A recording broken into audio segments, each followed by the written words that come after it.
Have you ever wondered why money seems to slip through some hands like water, no matter how hard they try to hold on? Why do some people attract it so effortlessly while others chase it endlessly? Today, we're diving deep into the unseen laws of wealth, why money flows away from most people, and, more importantly, how you can stop it and finally let abundance stay in your life. Money is indeed more than just currency. It is a living current, a spiritual force, a stream that moves in accordance with the laws of order, clarity, and faith. Like a river that follows the path carved for it, money naturally flows where there is structure, discipline, and direction. It resists confusion, disorder, and fear, for these are blockages that disrupt its natural course. When one understands money as energy, as a current that is alive and responsive, one begins to treat it differently, not as a master to chase or a burden to fear, but as a force that must be respected, guided, and channeled. When life is cluttered with confusion, chaos, and indecision, money does not stay. It flows away from those who are careless, disorganized, or unable to direct it with wisdom. Just as water leaks through cracks in a vessel, money slips through the hands of those who do not prepare a structure to hold it. It cannot remain where there is no plan, no order, no clarity of intention.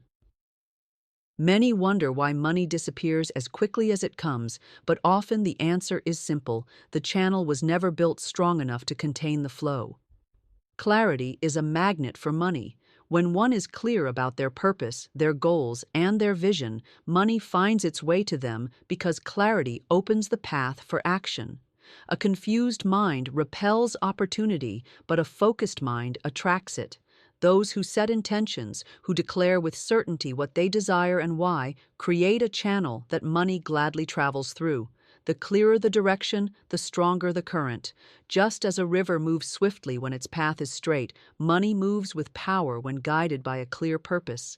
Faith is another law that governs the flow of money. Faith is the unseen assurance that supply is always available.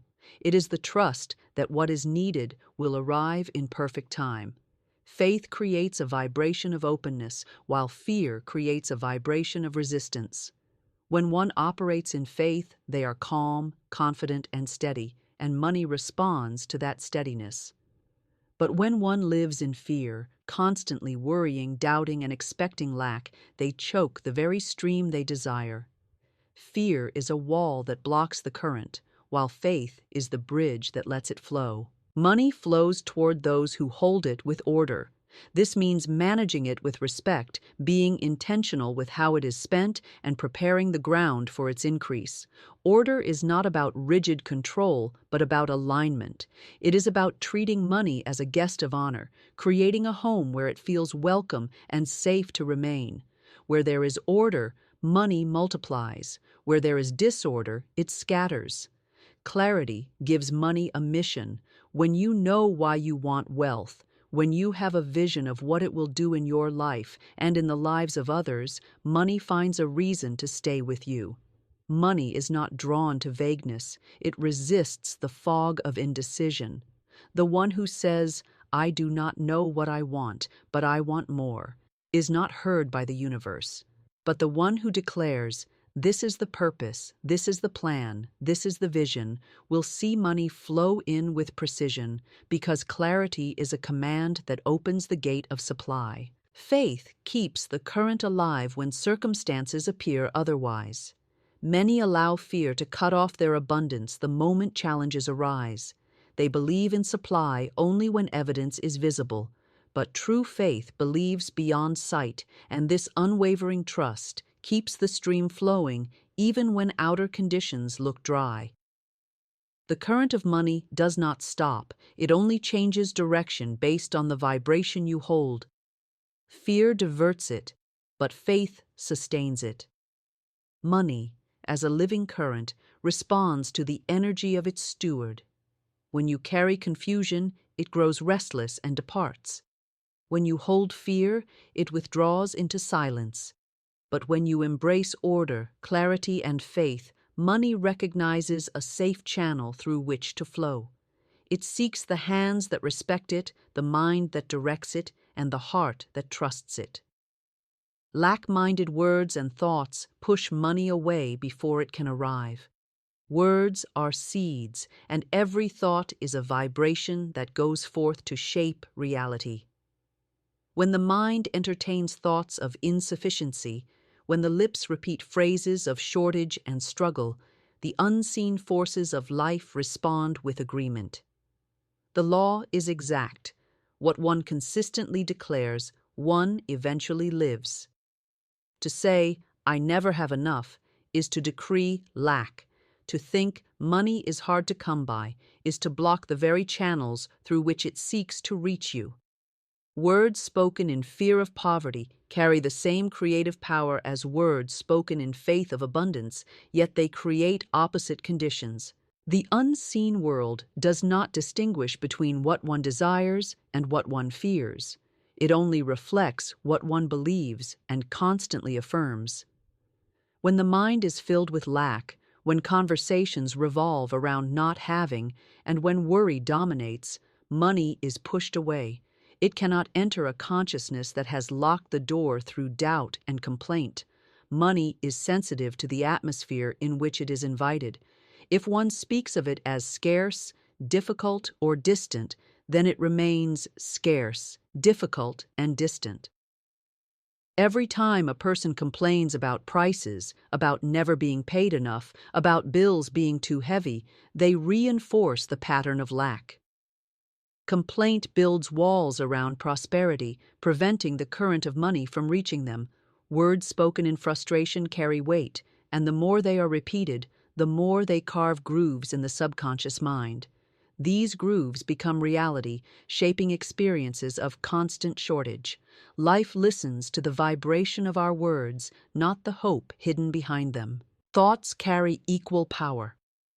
Even in silence, the mental images of lack repel abundance. If one imagines being without, if one constantly fears losing what they have, if one pictures disaster and financial collapse, the subconscious registers those pictures as instructions. The mind does not ask whether the thought is desired or undesired, it only accepts it as truth. Thus, the one who constantly fears losing money finds themselves in conditions where loss appears. To break free from this pattern, one must become vigilant of the inner and outer language they use regarding money. The mind must be trained to turn from words of lack to words of abundance. Instead of saying, "I cannot afford this," one must declare, "Provision is on its way." Instead of thinking, "I never have enough," one must affirm, "I always have more than I need." These new declarations open the door for money to arrive because they align with the vibration of sufficiency. The energy of lack is heavy, resistant, and filled with fear. The energy of abundance is light, open, and filled with trust. When one constantly speaks in terms of not enough, they are building an invisible fence that money cannot cross. But when they shift their words to reflect faith and gratitude, they begin to dissolve that fence, allowing the current of wealth to flow in. Many are unaware of how often they sabotage their prosperity with careless words. A simple phrase, spoken in jest or habit, can carry power. "I'm broke. I can't make it. Money always runs away from me." These words are not harmless, they are commands. Each time they are spoken, the subconscious accepts them and builds life around them. What is repeated becomes reality, not by accident, but by law. It is not enough to desire money while constantly speaking of lack. Desire is powerless if contradicted by words of doubt. The outer speech must match the inner vision. When one aligns thoughts, words, and intentions with abundance, money feels welcomed. But when thoughts and words are filled with lack, money is pushed away before it can arrive, for no stream can flow into a vessel that is already filled with emptiness and fear masquerading as truth. Fear of poverty creates the very poverty one dreads. Fear is a magnetic force, and what it clings to, it pulls into one's experience. When a person continually imagines the possibility of lack, They set in motion the very conditions they wish to avoid. The energy of fear is not passive, it is active, creative, and powerful. Every fearful thought plants a seed, and every seed eventually bears fruit.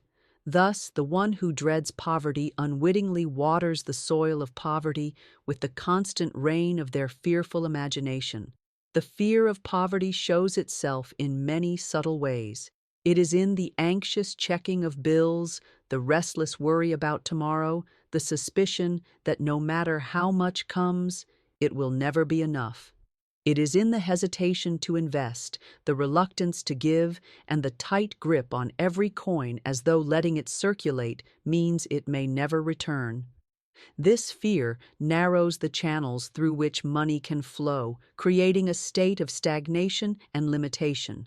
What one fears, one focuses on, and what one focuses on, one attracts. A person who fears poverty often prepares for it more diligently than they prepare for abundance.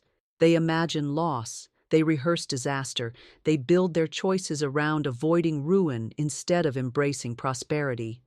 Their entire energy points toward the very condition they dread, and life, being obedient to the strongest vibration, answers accordingly. Fearful preparation builds the stage for poverty to perform upon, while faithful expectation builds the stage for prosperity to arrive. Fear robs the mind of creativity. In the grip of fear, the imagination does not soar to new opportunities, but sinks into visions of downfall. The mind becomes a servant to anxiety, replaying scenarios of shortage and helplessness.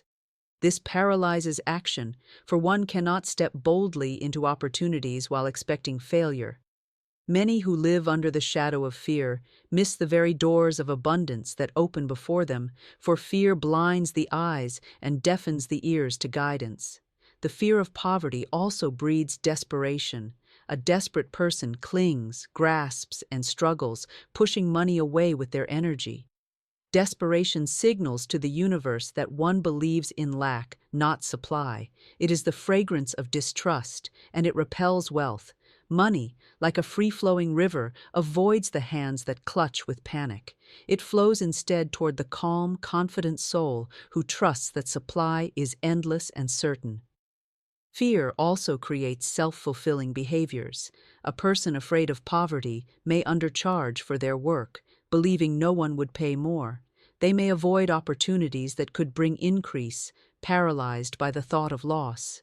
They may hoard money, cutting off circulation, which eventually diminishes their supply. Or they may spend recklessly, as if trying to outrun the fear, only to end in the very condition they dreaded. Fear directs behavior, and behavior shapes results, weaving the cycle of poverty tighter and tighter. The antidote to this destructive cycle is faith.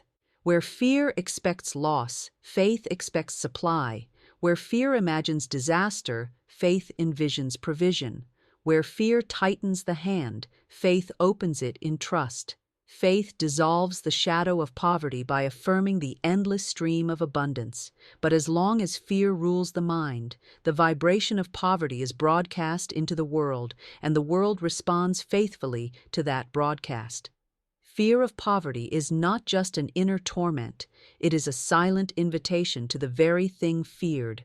It is like opening the door to a thief and waiting for him to enter. What is dreaded becomes reality because energy cannot be fooled. What one dwells upon inwardly manifests outwardly. To be free from poverty, one must first be free from the fear of it. Respect. Money is a sacred trust, a current of energy that must be honored. It is not random, nor does it remain where it is neglected or abused. Just as a guest will not stay long in a house where it is dishonored, money will not linger in the hands of one who misuses it. When treated carelessly, it slips away quietly, seeking a steward who understands its value and purpose.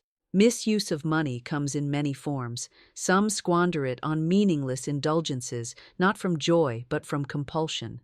Others use it to impress, to gain approval, or to mask insecurity. Money spent without intention or wisdom is money dismissed, and it carries the energy of dismissal with it. When money is wasted, it learns that its presence is not cherished, and it departs swiftly, leaving behind the lesson of loss. Respect for money does not mean clinging to it in fear, nor does it mean worshiping it as a god. True respect is balance. It is treating money as a tool of divine circulation, a servant that carries out higher purposes. When one respects money, they are mindful of how it is earned, how it is spent, and how it is directed. They recognize that money holds power, and power misused always turns against the one who misuses it. Those who treat money without respect often find themselves in cycles of constant shortage. They may earn much, yet always feel empty-handed. This is because money is not only about amount, but about alignment. If one cannot honor a small sum, a larger sum will not remain. Disrespect at any level drives money away. Life does not entrust more to the hands that misuse what they already hold. Money also departs when used destructively. If it is spent to harm others, to feed addiction, or to fuel bitterness, it carries that vibration and quickly scatters. Money thrives where it uplifts, supports, and circulates with wisdom. Where it is tied to destructive patterns, it dissolves, for it cannot remain where its energy is distorted. Misuse creates imbalance, and imbalance always leads to loss. Waste is another form of disrespect. To waste money is to disregard its potential, to pour it into channels that bear no fruit. Wasteful habits may seem small, but they drain silently until the purse is empty. The person who wastes often feels baffled at how quickly money disappears, yet the disappearance is only the natural response to thoughtless spending. Money seeks purpose. When it is given none, it finds another channel. Respect, on the other hand, multiplies money. When one treats every coin as meaningful, every note as purposeful, money feels honored and returns multiplied.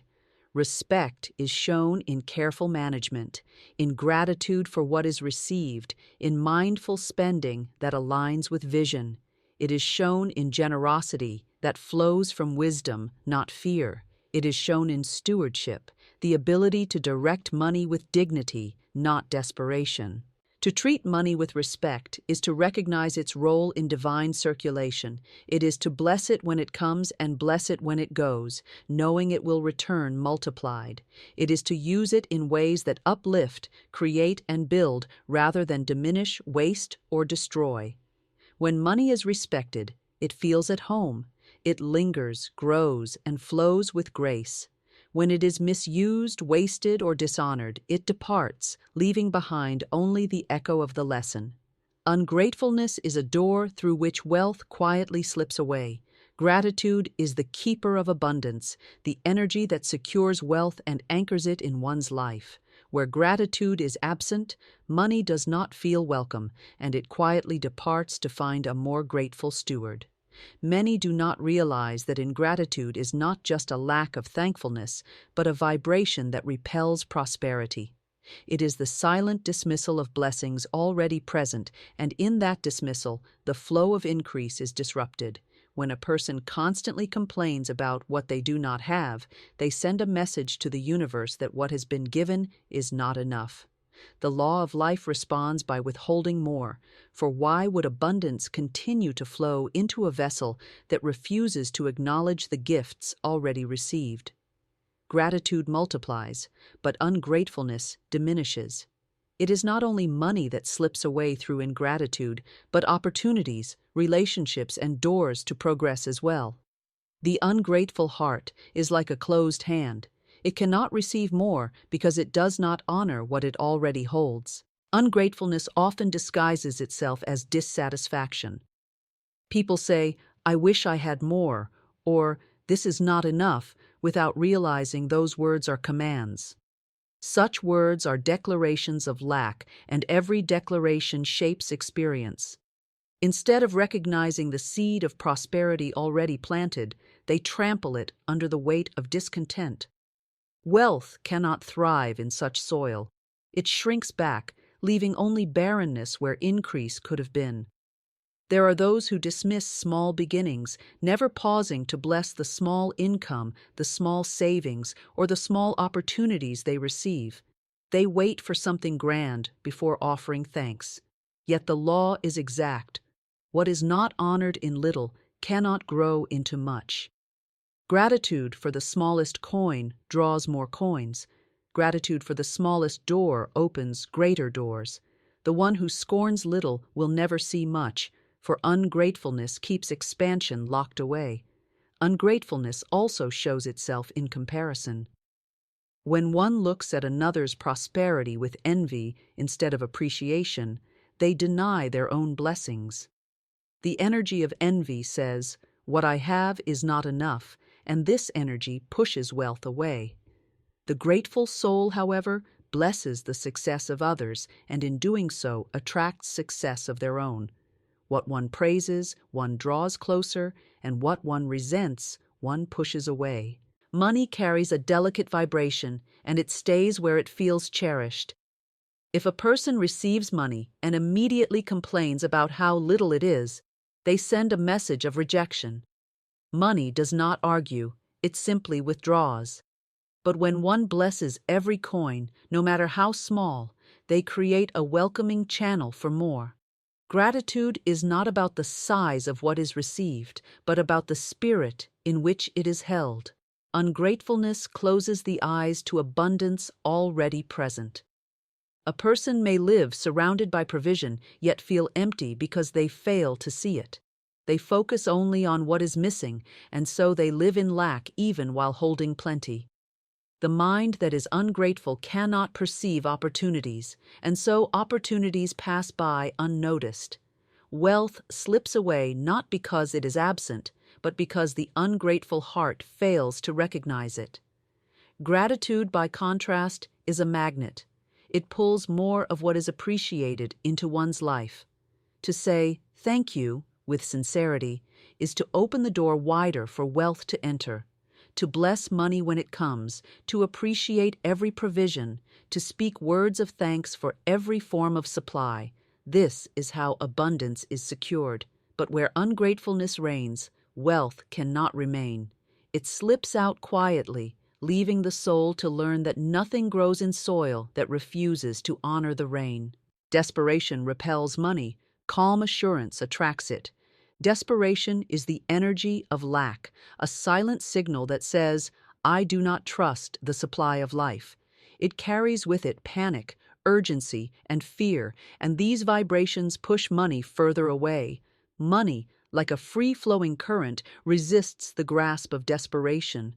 It does not remain where there is clinging or begging, for such energy suffocates its natural movement. Calm assurance, on the other hand, is a quiet declaration of trust, a steady vibration that invites money to flow easily and remain. The desperate person often believes that the tighter they hold, the faster money will come, but the opposite is true. Desperation communicates distrust. It proclaims that one does not believe in the abundance of life, but rather in shortage and struggle. Every thought of, "I must have this now or I will not survive," sends out the vibration of lack, and lack only creates more lack. Desperation is like a wall that blocks the channel of provision, making it impossible for abundance to flow freely. Calm assurance is the opposite vibration. It is rooted in faith, in the unshakable knowing that supply is constant and unending. When one carries calm assurance, they do not rush, they do not panic, they do not beg. Instead, they act with quiet confidence, certain that money will come at the right time, in the right way, and in the right amount. This assurance attracts money because it signals readiness, stability, and trust. Money feels safe in the hands of one who does not fear its absence. Desperation also leads to poor decisions. A desperate mind cannot think clearly. It takes reckless risks, agrees to unfavorable terms, and chases quick fixes that only lead to greater loss. Desperation clouds judgment, pushing opportunities away instead of drawing them in. Calm assurance, however, produces clarity. It allows the mind to see opportunities that others overlook. It gives patience to wait for the right moment and the wisdom to recognize the right path. Desperation often shows itself in speech. Words like, "I have no choice," or "I must do this or else," carry the vibration of fear. Such words create more situations where one feels cornered and without options. Calm assurance, on the other hand, speaks with authority. "All that I need flows to me. Supply is endless, and I am in its flow." These words align with abundance, and abundance responds in kind. The language of faith attracts, while the language of fear repels. Money, being energy, is sensitive to the state of the one who holds it. Desperation feels like force, and money resists force. It seeks circulation that is natural, joyful, and free. The one who is desperate spends too quickly or holds too tightly, creating imbalance. The one who is calm spends wisely, saves with vision, and allows money to flow without fear. Money stays where there is balance, but flees where there is imbalance. Calm assurance is not indifference. It is not laziness or passivity. It is the deep knowing that abundance is secure, that money is not a stranger but a faithful companion. It is the vibration of trust that allows one to move through life with dignity, making decisions from wisdom instead of panic. Calm assurance creates an atmosphere where money feels welcome, where it can flow freely and multiply without obstruction. Desperation repels money because it is rooted in fear, and fear always shuts the door to abundance. Calm assurance attracts money because it is rooted in faith, and faith always opens the door wide. The difference is not in effort, but in vibration, not in striving, but in trusting. The desperate hand pushes money away, but the assured heart draws it near and keeps it close. Hoarding money out of fear causes it to stagnate, then vanish. Money is a current, a living stream, and it was never meant to be imprisoned. It thrives in circulation, in movement, in the flow of giving and receiving. When money is locked away with the energy of fear, it loses its vitality. The vibration of fear contaminates it, and instead of multiplying, it begins to decay. The one who hoards out of anxiety believes they are protecting themselves, but in truth, they are cutting themselves off from the infinite supply that life is always ready to provide. Hoarding is not the same as wise saving. Saving with vision and trust creates increase, while hoarding with fear creates stagnation. Saving is rooted in faith that tomorrow will be abundant, while hoarding is rooted in doubt that tomorrow will provide. Fearful saving is not stewardship but imprisonment. It communicates to the universe that one does not believe in continued supply, and the law of life mirrors that belief by reducing flow. Money kept in fear carries the vibration of lack. A person who clings desperately to every coin sends out the message, "There is not enough." This message attracts more experiences of not enough until eventually the money they tried to protect slips away through unexpected expenses, loss, or circumstances beyond control. Hoarded money finds a way to escape, for energy cannot remain where it is trapped. It seeks freedom, and it will leave the fearful hand to find circulation elsewhere. Hoarding also blocks generosity, and generosity is one of the channels through which money flows back multiplied. When fear shuts the hand from giving, it also shuts the channels of receiving. The flow of money is like breath. One must exhale to inhale. Without giving, the circulation is broken, and without circulation, supply grows stagnant. Fear whispers, "If you give, you will not have enough." But the truth is the opposite. Withholding closes the door to more. Hoarding breeds anxiety instead of peace. The hoarder is never at rest, for their mind is consumed with protecting what they have. Instead of feeling secure, they feel more insecure, always fearing loss. The energy of fear drains joy from money, turning what should be a tool of freedom into a chain of bondage. True wealth brings peace, but hoarded wealth breeds unrest. When money stagnates, it often finds a way to vanish. Inflation may reduce its value, emergencies may drain it, or sudden changes may cause it to scatter. What is not put to use finds a way to leave. Money, like water, must flow, or it becomes stale and lifeless. Hoarding interrupts this natural law, and the result is always loss. Respecting money means allowing it to fulfill its purpose. Its purpose is circulation, meeting needs, building visions, supporting growth, and returning in greater measure. When money is used with wisdom and faith, it expands. When it is hidden away with fear, it contracts. Fear shrinks wealth, but trust multiplies it. The open hand receives, while the closed fist eventually empties. The fear behind hoarding is always rooted in distrust of the infinite supply. It believes that provision is limited, that once money leaves, it may never return. But life operates on endless circulation. Just as the ocean does not run dry when it sends waves to the shore, money does not run dry when it flows out with faith. It returns, it multiplies, and it finds its way back to the one who trusts. Hoarding denies this truth, and in that denial, it invites the very loss it fears. Hoarding money out of fear causes it to stagnate, then vanish, because money responds to the energy with which it is held. In fear, it dies. In faith, it lives. The one who locks money away with anxiety will watch it fade, but the one who uses it wisely with trust will see it flow back in endless increase. Giving opens the channels. Withholding out of fear closes them. Money, like water, is meant to move. Its very nature is circulation, flowing out and flowing back in greater measure. When one gives freely, joyfully, and with faith, they participate in this divine law of circulation, and the channels of increase remain open. But when one withholds from fear, when they clutch tightly and refuse to release, they cut off the very supply they seek to protect. Giving keeps the stream alive, but withholding shuts the door and invites stagnation. Giving is not about the size of the gift, but the spirit behind it.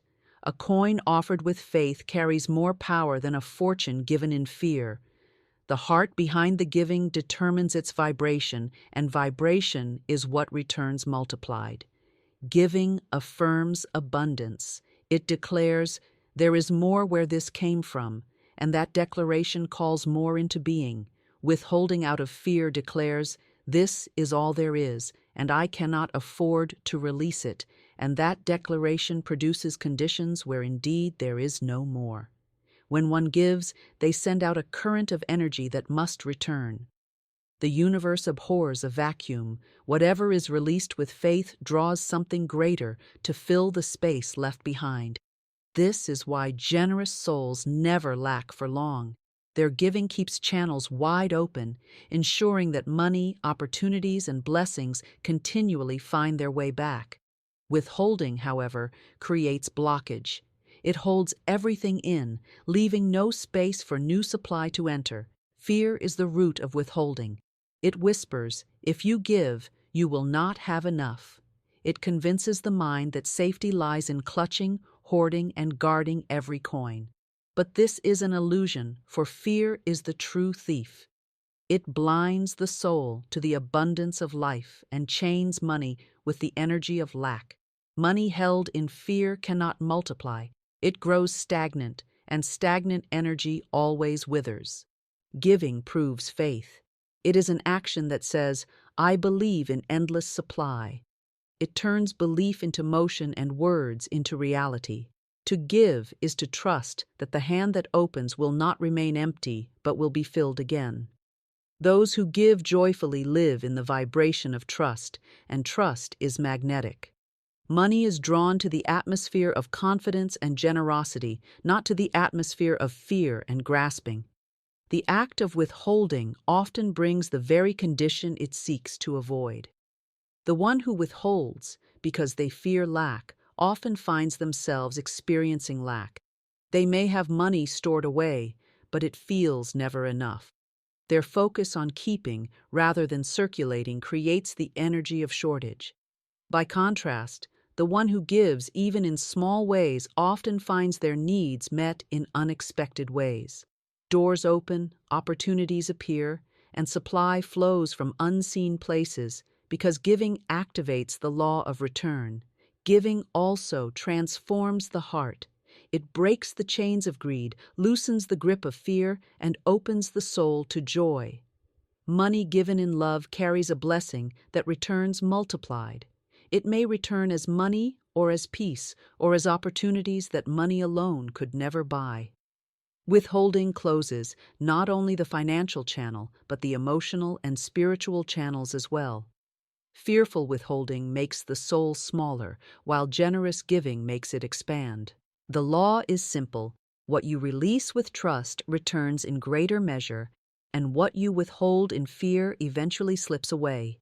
Giving opens the channels, withholding out of fear closes them. The one who gives lives in the flow of abundance, while the one who withholds steps out of the stream.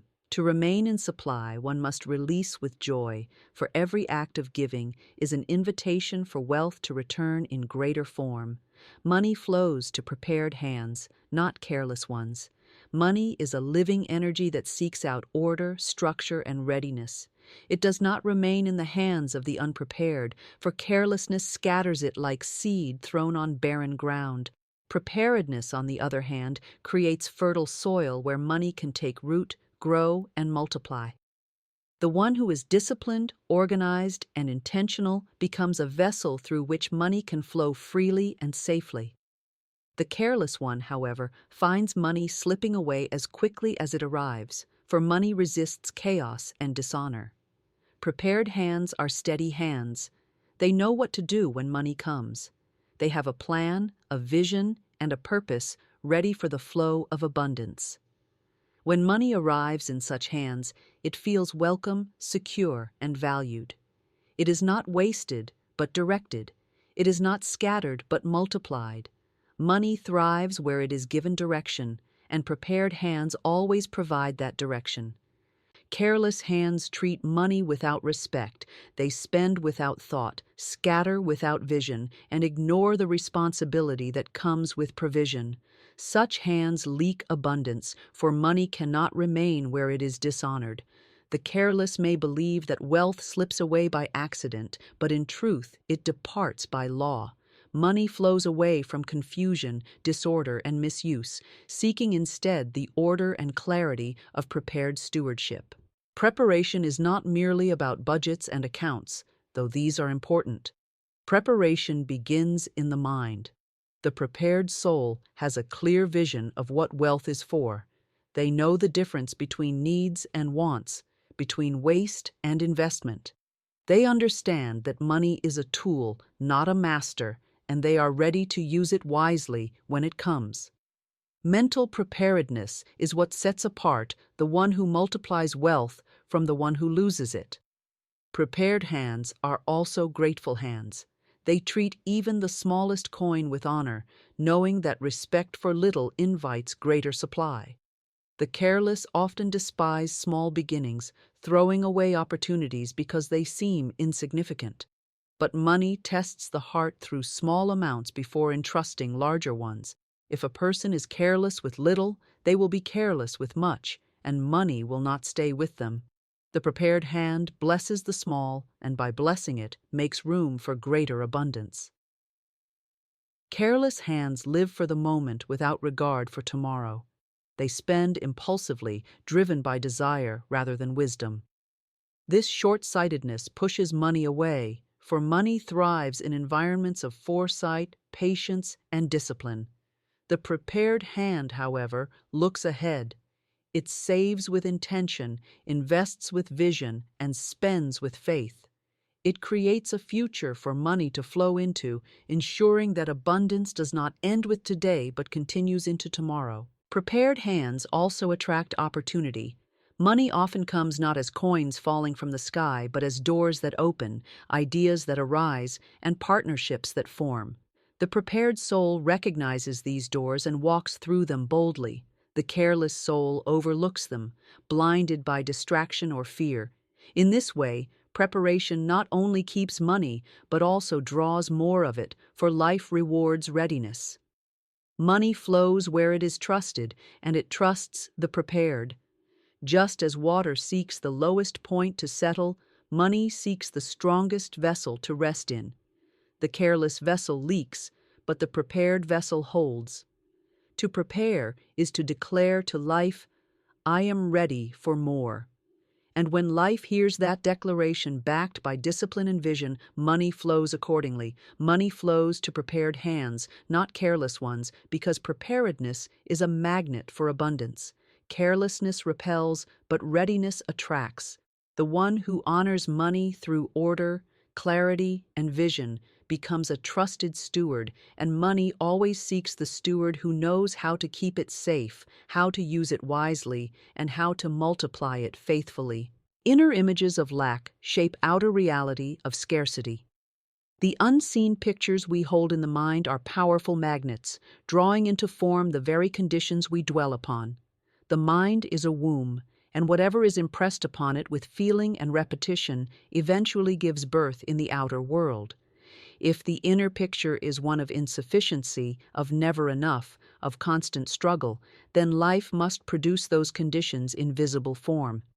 Lack inside becomes lack outside, because the inner world is always the blueprint of the outer. Many souls fail to see that their struggles with money are not only the result of circumstances, but of inward patterns. They rehearse thoughts of fear, imagining empty pockets, unpaid bills, and closed doors. They live mentally in shortage, and so shortage faithfully appears. The law does not discriminate, it simply reproduces what the mind holds with conviction. If the soil of the mind is sown with seeds of lack, it cannot bring forth a harvest of abundance. Scarcity in the imagination often begins subtly. A person may constantly say, I can't afford this, or there is never enough. These phrases may seem harmless, but they are brushstrokes painting a picture of lack on the canvas of the mind. Over time, this image becomes vivid and alive, shaping feelings and expectations.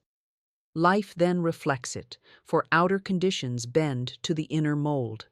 To repeatedly dwell on insufficiency is to invite it into form. Inner images are not limited to thoughts alone, but are charged by emotion. A fleeting thought of lack may pass without power, but when that thought is coupled with fear, worry, or anxiety, it becomes magnetized. The energy of emotion gives it strength and draws it faster into manifestation. One who spends hours each day fearing poverty is unknowingly rehearsing it into existence. The outer world merely mirrors what has been cultivated within. The truth is that abundance and lack are both possibilities within the mind. They are choices, and whichever one is fed grows stronger. The one who nurtures an image of sufficiency, seeing themselves prosperous, secure, and supported, plants seeds of wealth that must in time break through the soil of circumstance. The one who nurtures images of want, however, waters the roots of poverty. The difference lies not in fate, but in inner vision. To shift outer conditions, one must first change the inner pictures. If the mind is crowded with images of lack, they must be replaced with visions of plenty. This requires discipline, for the old pictures do not vanish at once. They linger like shadows until consistently displaced by light. Affirmations, visualizations, and thoughts of gratitude redraw the inner landscape, turning images of lack into images of sufficiency. Over time, the outer world begins to mirror this new pattern, for law always follows imagination. The subconscious mind is especially impressionable, and it accepts as truth whatever is repeated to it with belief. When one consistently imagines lack, the subconscious arranges circumstances to fit that belief. Bills pile, opportunities are missed, and unexpected expenses arise, all reflecting the inner conviction of shortage. When one consistently imagines abundance, the subconscious opens doors, inspires ideas, and draws supportive people into life, aligning outer reality with the inner picture of prosperity. Scarcity is not a punishment. It is a reflection. It shows the pictures the soul has chosen to entertain. The good news is that reflections can be changed by changing the source. When the inner images shift from lack to plenty, from fear to faith, from insufficiency to overflowing supply, the mirror of life must follow. Outer reality cannot resist the force of inner vision, for vision is the mold from which life is poured. Inner images of lack shape outer reality of scarcity because what we see within is what we call forth without. The mind is the workshop of conditions, and every repeated image is a command to life. To hold pictures of poverty is to order it delivered. To hold pictures of wealth is to order abundance into being. The choice lies within, and whatever is chosen inwardly must one day appear outwardly. People who undervalue themselves also repel financial opportunities. The way a person esteems themselves is the very measure by which life delivers its gifts. When someone believes they are unworthy of wealth, abundance, or success, they unconsciously close the doors through which money and opportunities might enter. Life mirrors back to each soul the value they secretly hold within. If one continually degrades their own worth, the outer world cannot treat them with greater honor than they have given themselves. Self-worth is a magnet. It does not depend solely on talent, skill, or effort, though these matter. It depends first on the inner recognition that one is worthy of good. When a person deeply believes they deserve financial success, opportunities naturally arise to meet that belief. But when they doubt themselves, when they silently whisper that they are not good enough, that they are undeserving of better, then abundance cannot find a place to rest. Money cannot remain in the hands of one who inwardly rejects their own right to receive it. Many people unconsciously push away financial blessings because they carry hidden feelings of inferiority. They may undercharge for their work, accept less than they deserve, or shy away from asking for more. These actions reveal the inner image of lack of worth. By diminishing themselves, they send out a signal that opportunities should pass them by, that they are not ready for abundance. Life faithfully obeys this signal, withholding the very wealth that could have been theirs. The one who undervalues themselves often lives in comparison. They look to others and magnify their strengths while shrinking their own. They convince themselves that others are more capable, more deserving, more destined for success. This belief becomes a chain around their prosperity, for money does not linger where confidence is absent. Opportunities arise for those who stand tall in their worth, not for those who bow to the falsehood of inferiority. When someone undervalues themselves, they also make choices that reflect this inner stance.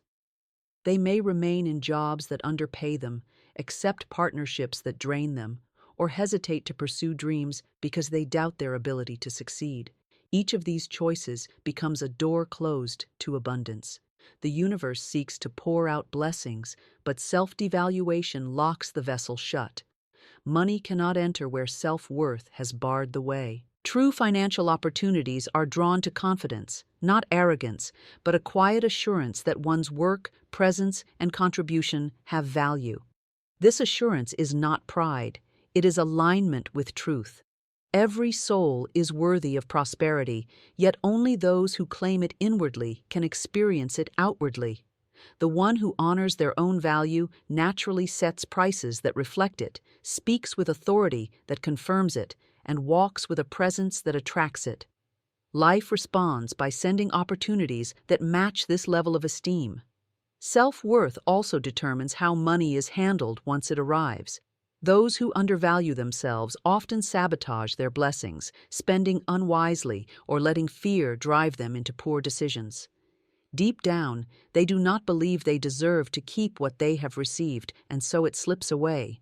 The one who esteems themselves, however, treats money with respect and wisdom.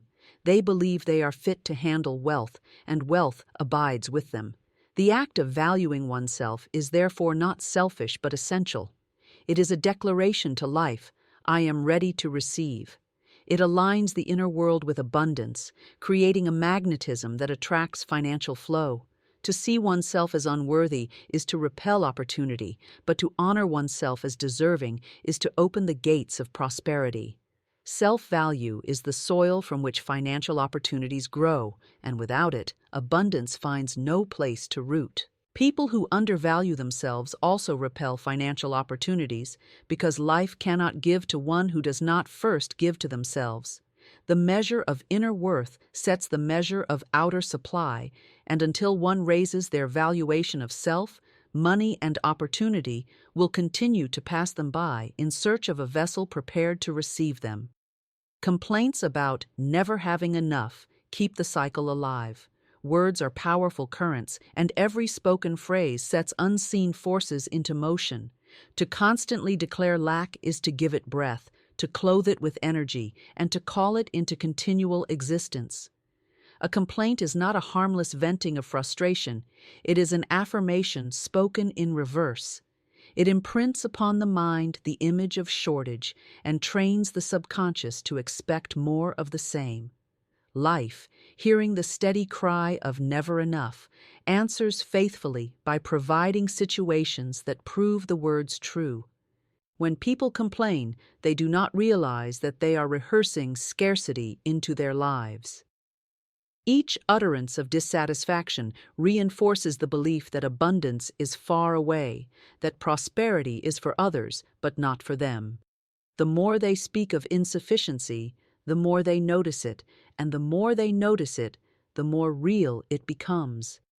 Complaints become a cycle, a loop of cause and effect, where the words produce the very conditions they describe. Instead of breaking free, the complainer tightens the chains of lack around themselves. The habit of complaint not only shapes the individual, but also influences their environment. Words of lack affect those who hear them, creating an atmosphere heavy with discouragement and doubt. Opportunities, ideas, and supportive people are less likely to linger in such an environment, for abundance thrives in gratitude and expectation, not in grumbling. Complaints darken the atmosphere like clouds covering the sun, and financial opportunities, which are drawn to light, cannot penetrate. Thus, the cycle continues unbroken. Complaints also rob a person of creative energy. When one is fixated on how little they have, they drain the very power that could be used to generate more. The mind, instead of searching for possibilities, becomes locked in the prison of limitation. Energy that could be directed toward solutions is wasted in rehearsing the problem. The continual focus on never enough prevents the imagination from opening to new ideas, and in this way, the cycle of lack sustains itself through the misuse of thought and word. Gratitude, in contrast, opens the door for increase. When one speaks words of appreciation for even the smallest blessings, the heart aligns with abundance, and life brings more to be grateful for. Complaints blind the eye to what is already present, but gratitude sharpens vision to see supply everywhere. The complainer sees only empty hands, while the grateful soul discovers hidden treasures. Thus, words become either the bars of a cage or the keys to freedom. Complaints about money are also rooted in fear and distrust. By declaring never enough, a person is unknowingly expressing their doubt in the infinite source of supply. They affirm separation from abundance, as though they live in a universe of scarcity rather than one of overflowing provision. This inner distrust radiates outward, repelling the very flow they long for. Faith draws money closer, while fear and complaint push it further away. It is important to recognize that words carry seeds. Each statement planted in the soil of the subconscious will one day grow into visible form. A person who repeats, "I never have enough," is sowing a field of lack that must in time bring forth a harvest of insufficiency. The more they complain, the richer that harvest becomes. it is not fate or bad luck, but the fruit of their own spoken seed. The cycle can only be broken when the seed changes, when words of sufficiency replace words of shortage. Complaints also bind a person to the past. Each repetition is often a remembrance of old struggles, a recounting of bills unpaid or opportunities missed. In retelling these stories, they keep the energy of lack alive and carry it into the future. To constantly declare never enough is to relive yesterday's poverty today and to ensure it repeats again tomorrow. The cycle is a wheel that keeps turning until gratitude and faith intervene. Complaints about never having enough keep the cycle alive because they continually renew the pattern of lack. Words of shortage recreate shortage. They reinforce the inner image of insufficiency and call it into the outer world. To break the cycle, one must cease rehearsing lack with the tongue and begin declaring abundance instead. Life responds to every spoken word, and until the words change, the conditions will remain the same. Money does not stay where resentment, bitterness, or envy dwell. Wealth, like all forms of energy, seeks harmony. It lingers where there is joy, gratitude, and peace of spirit. But where the heart is heavy with grudges, the atmosphere becomes unfit for its presence. Resentment clutters the inner chamber, leaving no room for abundance to settle. Bitterness poisons the well from which blessings could flow. Envy, the silent thief, turns the gaze away from one's own opportunities and toward the possessions of others, blinding the soul to its own channels of supply. Resentment toward others, especially toward those who have prospered, blocks the very prosperity one longs for. To resent another's success is to declare that wealth is unfair, unjust, and inaccessible. Such a declaration sends a message to life that abundance cannot be trusted, and so life withholds it. Money cannot enter a space where it is secretly despised in the hands of others. Instead of resenting prosperity, one must learn to bless it, for what is blessed increases, and what is cursed departs. Bitterness, often born of disappointment, also keeps money away. The person who feels that life has wronged them, that opportunities have slipped past them, or that others have been favored at their expense, creates a vibration of resistance. In bitterness, they close their hands to new possibilities, holding instead the memory of pain. Money, which is a current of flow, cannot move into a place where doors are locked by old grudges. It seeks the open hand and the open heart, not the clenched fist that clings to sorrow. Envy is another subtle repellent of wealth. To envy another's abundance is to focus not on one's own garden, but on the fruits of a neighbor's field. This gaze of discontent shifts attention away from what can be cultivated in one's own soil. It blinds the mind to creative ideas and diverts energy into comparison. Money thrives in the atmosphere of creativity, where new solutions and ventures are born, but envy wastes this energy by feeding dissatisfaction. In this way, envy not only pushes money away, but also weakens the soul's ability to generate wealth on its own. Moreover, resentment, bitterness, and envy lower the spirit's vibration. These emotions carry heaviness, and abundance is light. Wealth responds to joy, gratitude, and openness, but it withdraws from heaviness and strife. Imagine money as a guest. Would it linger in a house filled with quarrels, grudges, and jealous glances? No, it would seek a home where laughter and thankfulness reign. In the same way, wealth departs from a heart clouded with negativity and flows toward hearts radiant with gladness. Resentment also keeps a person tied to the past. One who continually replays the memory of an injustice cannot step into the abundance of today. They rehearse old wounds, and by doing so, recreate them in new forms. Money cannot thrive in such a cycle, for prosperity belongs to those who live in the present, not those chained to yesterday. The past cannot be changed, but it can be released, and in the release, space is made for new blessings to arrive. Bitterness often disguises itself as righteousness. the belief that one is entitled to hold on to anger because of how others have acted. But regardless of its cause, bitterness works against the one who holds it. It drains energy, clouds judgment, and makes wise decisions harder to see. Financial opportunities require clarity, but bitterness fogs the mind. Thus, even when doors of abundance open, the bitter heart may fail to recognize them. In this way, money slips away, unnoticed and unclaimed. Envy, too, distorts perception. Instead of celebrating another's prosperity as proof of what is possible, the envious soul interprets it as a reminder of their own lack. This inversion of vision keeps them small when they could expand. The truth is that another's success is not a threat, but an invitation. It reveals that abundance is near and available, but envy refuses to see this truth, and so abundance bypasses the envious heart. Money does not stay where resentment, bitterness, or envy dwell because these emotions are contrary to its nature. Wealth is not punishment or reward, it is a current of energy, and energy flows where it is welcomed. Gratitude, peace, and generosity are the magnets that hold it, while resentment, bitterness, and envy drive it away. Until these inner poisons are released, money will continue to slip through the fingers of those who cling to them. Money loves circulation with wisdom, spending with faith, saving with vision. Money is not meant to sit in fear, nor to be thrown away carelessly. It is a living current, flowing to where it is respected, directed, and trusted.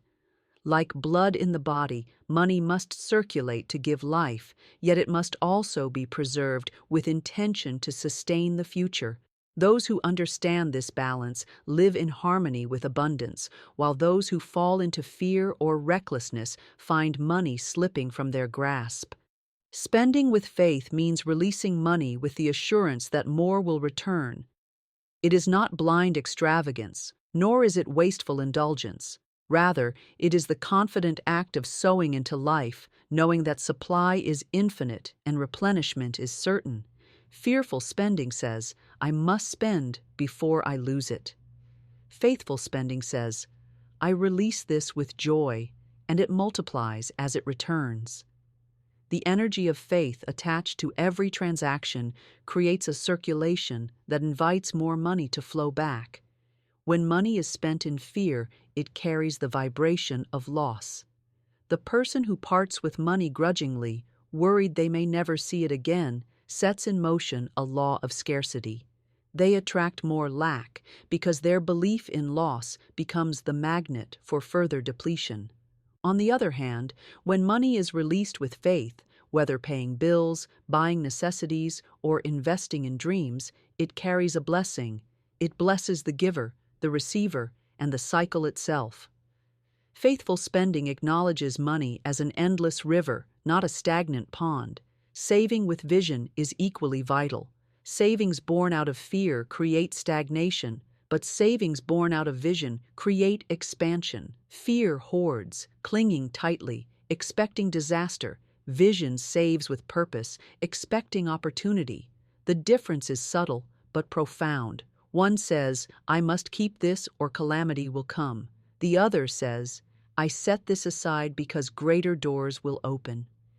Visionary saving builds confidence and opens paths for money to grow, while fearful saving tightens the flow and eventually causes money to vanish. Money respects wisdom. It seeks to stay with those who handle it with understanding, neither suffocating it with hoarding nor scattering it through foolishness. The wise steward of money asks, does this purchase align with my values? Does this investment support my future? Does this choice expand or diminish the flow? With such awareness, money feels safe, welcomed, and respected. Just as one would trust a friend who treats them with honor, money remains loyal to those who honor its circulation with care. Circulation with wisdom also means balance. Some spend everything they receive, never allowing money to rest, and soon find themselves empty-handed. Others clutch so tightly that no new flow can enter. and what they cling to slips away through unexpected loss. Balance is the secret. Spend with joy, save with foresight, and allow the current to move naturally. This harmony invites abundance to remain and multiply. Faith in spending also dissolves fear of obligations. To pay a bill with dread is to affirm lack, but to pay with gratitude is to affirm supply. Every bill becomes evidence that life has already provided enough to cover it. Gratitude transforms payment into an act of wealth consciousness, sending the message that supply is endless. In this state, money departs with blessing and returns with blessing multiplied. Vision in saving transforms it into seed. A farmer does not hoard seed out of fear of famine, but saves it for planting, expecting a greater harvest.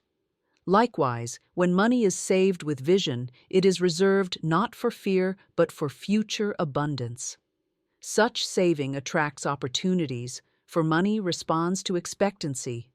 It grows in the hands of those who see beyond today into the wealth of tomorrow. Money loves circulation with wisdom because it reflects trust in life's supply. Faithful spending proves belief in abundance, while visionary saving proves alignment with future prosperity. Where wisdom, faith, and vision are present, money flows freely, returns abundantly, and remains steadily. But where fear, waste, or short-sightedness dwell, money departs, seeking a channel where it may move with freedom and purpose. To stop money from flowing away, think abundance, speak abundance, and act as a worthy steward of abundance. Money is not only a physical medium of exchange, but also a reflection of thought, word, and action. It responds to the consciousness behind how it is treated. A person may work tirelessly, earn diligently, and yet see wealth escape like water through open hands if the inner life is ruled by thoughts of lack, words of limitation, and careless actions. But when the mind, tongue, and habits align with abundance, money finds a secure dwelling place. To think abundance is the first step. Every fortune begins in the unseen realm of thought. The mind is a magnet, and it cannot draw prosperity while it entertains visions of poverty, fear, or insufficiency. A person who constantly imagines struggle will live in struggle, no matter how much money comes temporarily. Wealth slips away because the mind cannot hold it. To think abundance is to picture increase, to believe in endless supply, and to trust that life is always capable of providing more. These thoughts carve out inner channels through which money naturally flows. Thinking abundance does not mean ignoring reality, it means choosing which reality to magnify. One may see an empty purse and still hold a vision of overflowing supply. The thought becomes a seed that eventually shapes the external world. It is not denial, but higher truth. Those who think abundance carry themselves differently. They walk with confidence, make wiser decisions, and attract opportunities that match their inner image. Money lingers with such a person because it feels supported by the atmosphere of faith and expectancy. To speak abundance is to give voice to the vision of prosperity. Words are creative currents that shape experience. Every complaint of, "I never have enough," pushes wealth away, while every declaration of sufficiency opens the door for more. The tongue can either bind money in chains of fear or release it into a steady flow. Speaking abundance is not idle repetition, it is conscious alignment with truth. Words like, "I always have more than enough," or "I am provided for in every way," affirm the law of supply and strengthen the inner conviction that attracts it. People often sabotage themselves by careless speech. They declare lack in moments of frustration, not realizing that every spoken word is a command to life. To say, "Money always leaves me," ensures it will. To say, "I am blessed in finances," ensures blessings multiply. The universe does not argue, it simply reflects the dominant words spoken with belief. To stop money from flowing away, one must guard the tongue and use it as a tool of prosperity rather than poverty. To act as a worthy steward of abundance is the final and most practical step. Money cannot stay where it is mistreated. Carelessness, waste, and disrespect drive it away. Stewardship means handling money with order, clarity, and gratitude. It means spending with wisdom, saving with foresight, and giving with joy. A steward does not hoard in fear, nor scatter recklessly, but manages with balance. To act as a worthy steward is to prove readiness for more, and life responds by sending more. Stewardship also involves gratitude in every transaction. To pay bills cheerfully is to honor the supply that made it possible. To keep financial records in order is to show respect for the flow of money. To plan for future growth is to acknowledge that increase is expected. These actions demonstrate trust, and money gravitates toward trust. Neglect, resentment, or misuse, on the other hand, repel it swiftly.